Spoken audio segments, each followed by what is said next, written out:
Nuru didn't cry when Omari's uncle passed her the menu without a glance. She didn't flinch when his sister asked, "Do you even work?"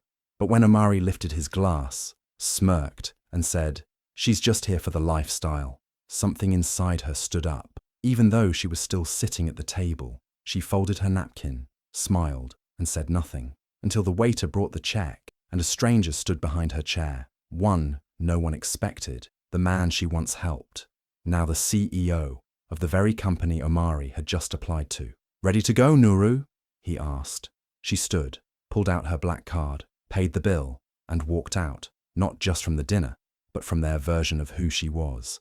Nuru grew up in a small, peaceful town called Arusha. Her mother sold vegetables in the market and worked hard every day just to make sure they had food on the table. Life was never easy, but it was honest. Her mother always told her, "We may not have much, but we have pride." Nuru learned how to walk with her head high, even if her shoes were old. She didn't have fancy clothes or expensive things, but the way she carried herself made people respect her. So, when Omari came into her life, rich, smooth, and from a powerful family, Nuru didn't feel small. He had money, but she had strength. She didn't see him as a prize. She thought maybe he saw her heart. At first, he seemed different. He liked her smile, her ideas, her passion. But slowly, the cracks started to show. Omari, like many born into wealth, started to treat her confidence like it was a threat. He didn't admire her independence. He tolerated. To him, love meant control. And to her, love meant respect. But she didn't realize just yet how deep that difference would go. For the first year, everything between Nuru and Omari felt perfect. He would take her out to nice dinners, surprise her with flowers, and book them into beautiful hotels for weekend getaways. Nuru had never experienced that kind of life before, and for a while, she believed it was real love. Omari made her feel special, like she finally mattered in someone's world. He called her beautiful every day and told her how lucky he was to have her. But slowly, little things began to change. It started with small comments, things he said with a smile, but they didn't feel kind. One day, when she was excitedly talking about her students, Omari laughed and said, "You still take that little teacher job so seriously." She paused, unsure if he was joking or insulting her, but she brushed it off. Maybe he was just in a mood. Then it happened again. When she shared an idea for a school project she was passionate about, he barely listened and said, "That's cute, but it's not really something that changes the world." Each time she spoke about something important to her, he'd find a way to make it seem small. At first, she tried harder to impress him. She thought maybe she wasn't doing enough. Maybe he didn't understand her work. But the truth was, Omari didn't respect it. Things became even clearer when his cousins came to visit. Nuru thought she'd finally meet more of his family, but every time Omari made an excuse. He'd say, "You're probably too tired," or "They're only in town for a short time," and he'd go alone. At first she believed him, but after the third time, she realized he didn't want them to meet her. Nuru started feeling like a secret, not a partner. The man who once made her feel like a queen was now slowly pulling away, making her question her place beside him. It wasn't just about the dinners or the trips anymore. It was about respect. And no matter how sweet love starts, it can't cover the truth forever. One quiet Friday afternoon, Omari called Nuru and told her his family was having a small dinner that evening. He said it was just a simple gathering, nothing too serious, but then added, "Wear something elegant. They're just a little high standard." Nuru smiled at his words, feeling a bit nervous but also excited. She had never met his entire family before. She wanted to make a good impression. She didn't have fancy clothes, but she pulled out a special dress, a deep green one her late mother had given her. It wasn't new or expensive, but it fit her well and made her feel close to her mother. She added her small gold stud earrings, brushed her hair, and wore her best smile. She looked in the mirror and told herself, "Be proud of who you are." When she arrived at the house, everything looked grand. The cars, the lights, the people. It all felt like a different world. Still, Nuru held her head high. Omari came to greet her with a quick kiss on the cheek, then walked her into the dining room where everyone was already seated. From the moment she stepped in, she could feel the air shift. The room got quieter. Heads turned and eyes scanned her from top to bottom, not with warmth but with judgment. Someone coughed, a woman whispered, but Nuru kept smiling, thinking maybe it was just nerves.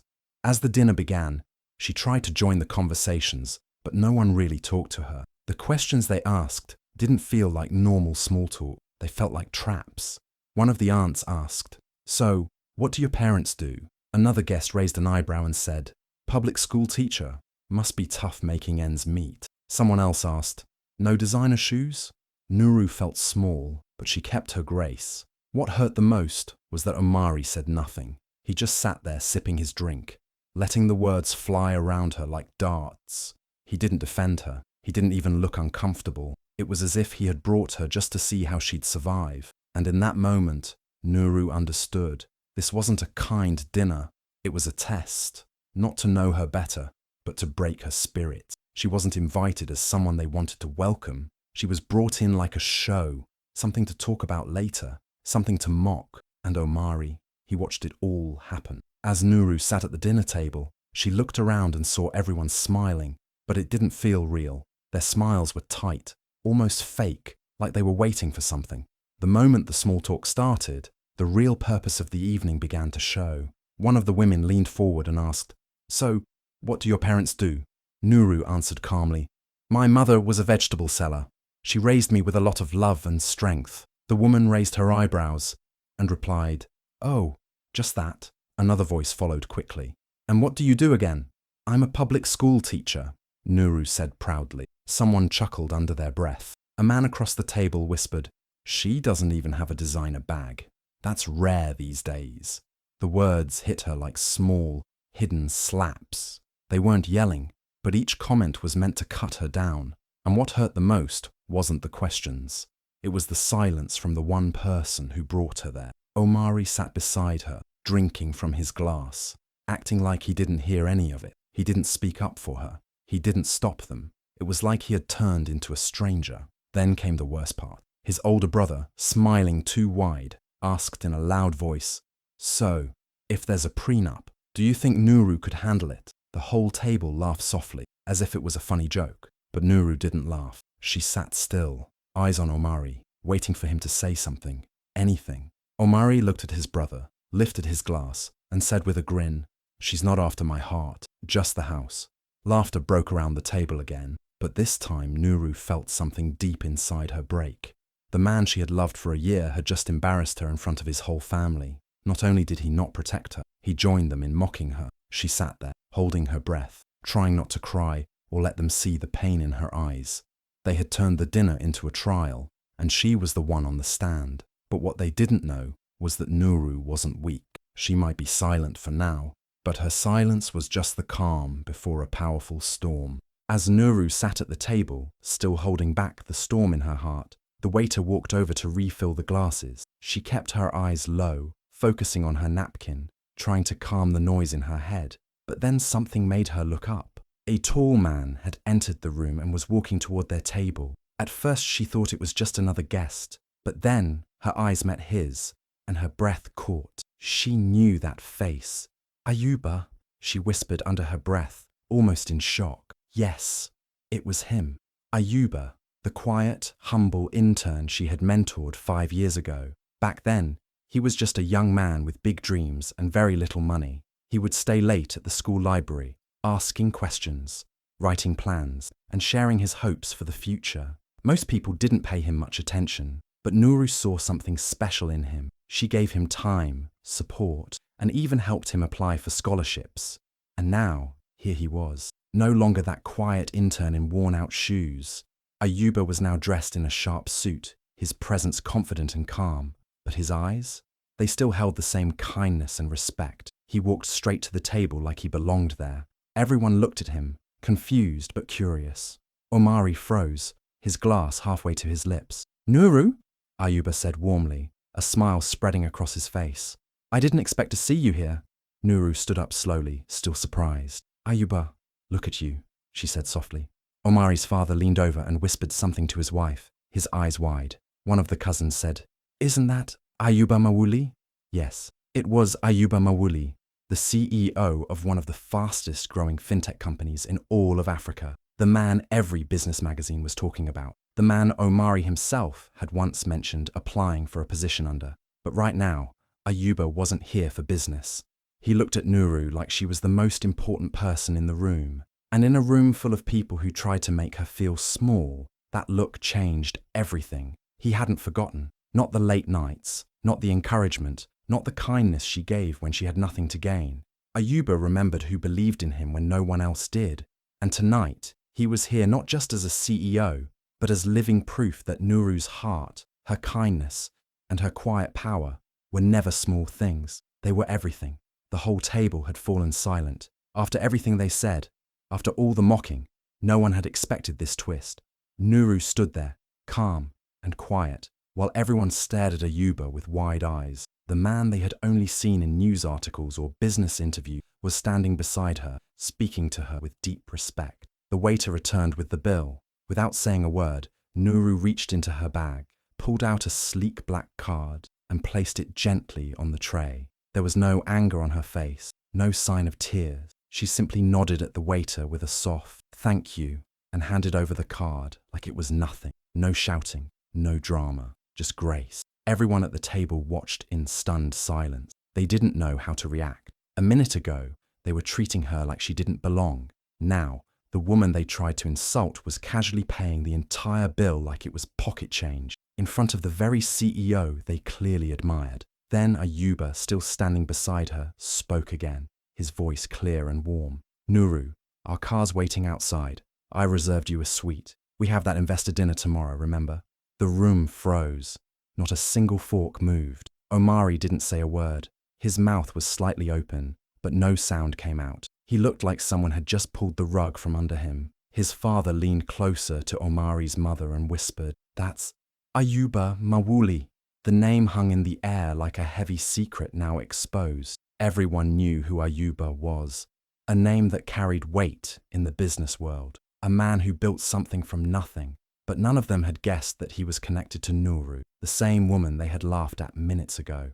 Nuru looked at Omari one last time. She didn't say a single word to him. She didn't have to. Her actions had spoken louder than any words ever could. She walked away, head high, her steps light but powerful, and the message was clear to everyone watching. She didn't need to fight to prove her worth. She didn't need revenge, drama, or tears. She had something far more powerful: respect, dignity, and someone by her side who saw her true value from the very beginning. That night, she didn't just leave the table. She took all their silence, all their judgment, and turned it into the loudest statement of her life. As Nuru stepped out of the house and into the fresh evening air, it felt like something heavy had fallen off her shoulders. She wasn't just walking away from a dinner.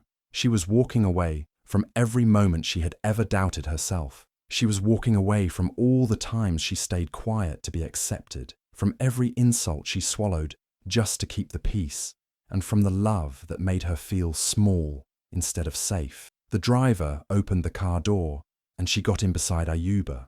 The warmth of the car didn't just come from the air inside. It came from the silence that understood, the silence that didn't judge. For a while, neither of them spoke. The road was calm, and so was her heart. After a few minutes, Ayuba looked at her and smiled. "I knew you would outgrow them," he said softly. "That night you gave me your last naira for a bus ride. You planted something they'll never understand." Nuru turned to look at him. Surprised, he still remembered. It had been such a small moment. Years ago, when he had no money and no one believed in him, she had shared what little she had, not because she expected anything, but because she saw potential in him. And now, that same man was sitting beside her, reminding her of her own worth. She didn't reply right away. She just held his words in her heart like a quiet treasure, because they weren't just about the past.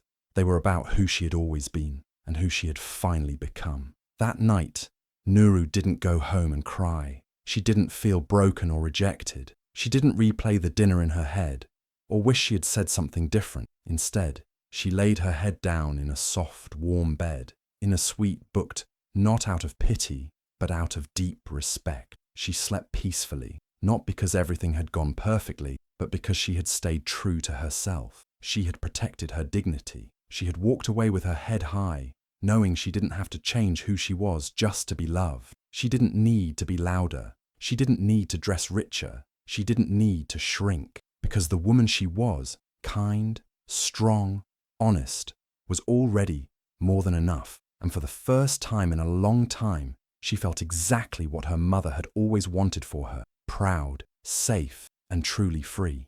2 weeks passed quietly after that dinner, but for Nuru, everything had changed. She wasn't hiding anymore. She wasn't trying to prove her worth to anyone. She was busy working beside Ayuba, building something meaningful, an education initiative that was already getting attention across Africa. Ayuba didn't just include her. He gave her the title she had earned with her heart: co-founder. At the launch event, he stood on stage and told everyone the truth. He said, "This project exists because of a woman who believed in me when I had nothing. She saw value in the unseen. Her name is Nuru." People clapped.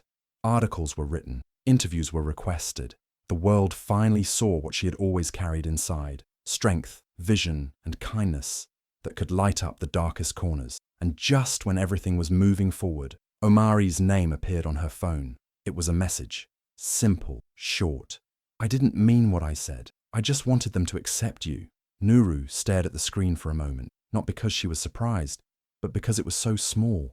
After everything that had happened, that was all he had to say. No real apology, no real understanding of what he had done. She didn't cry, she didn't smile, she didn't reply. Because now, Omari's words didn't hold power. They were just another message, just another name, just another notification she didn't need to open. While he was busy trying to explain himself, the world was already celebrating her. She was being invited to speak at schools, attend conferences, and sit in rooms where real change was being made. The same people who once looked past her were now looking up to her, and the same woman Omari had once laughed at. He now watched from a distance, knowing he could never reach her again. Nuru didn't need revenge. She didn't need to send a reply, because the best reply was her success, her peace, her truth. And Omari, he had waited too long to say sorry. Now his voice was just noise, and Nuru had already moved on to something louder: purpose. Nuru never planned to go back to prove a point. She didn't need to. Her life had moved forward, and her energy was focused on building, growing, and lifting others. She didn't carry bitterness, only purpose. But weeks later, an unexpected invitation arrived. It was from the same family who had once laughed at her during that dinner. They were hosting a big gala, and they wanted her to be the keynote speaker. At first, she thought it was a mistake, but it wasn't. They had seen the headlines, the success stories, the interviews, and the praise. Nuru wasn't just Ayuba's co-founder anymore. She was becoming a symbol of hope for young women across the continent. And now, they wanted her to stand on their stage. She accepted the invitation, not out of pride, but because she knew her words could reach someone who needed to hear them. That evening, she walked into the grand hall, wearing the same green dress her late mother gave her.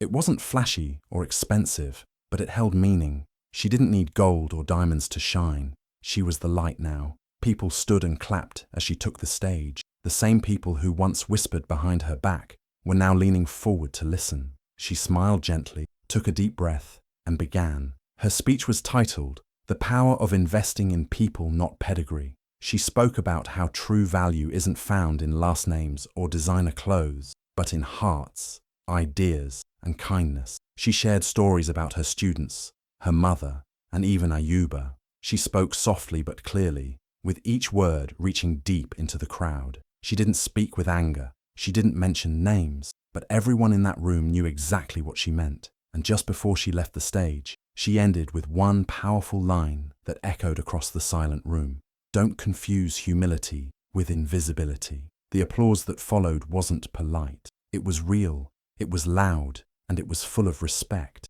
Nuru didn't return to shame anyone. She didn't need revenge. She returned as someone they would never forget, not because she shouted, not because she fought, but because she rose, and she showed them, and the world, that grace, when paired with strength, doesn't need to scream to make history. Weeks after the gala, the new issue of Bold Women Africa hit the stands.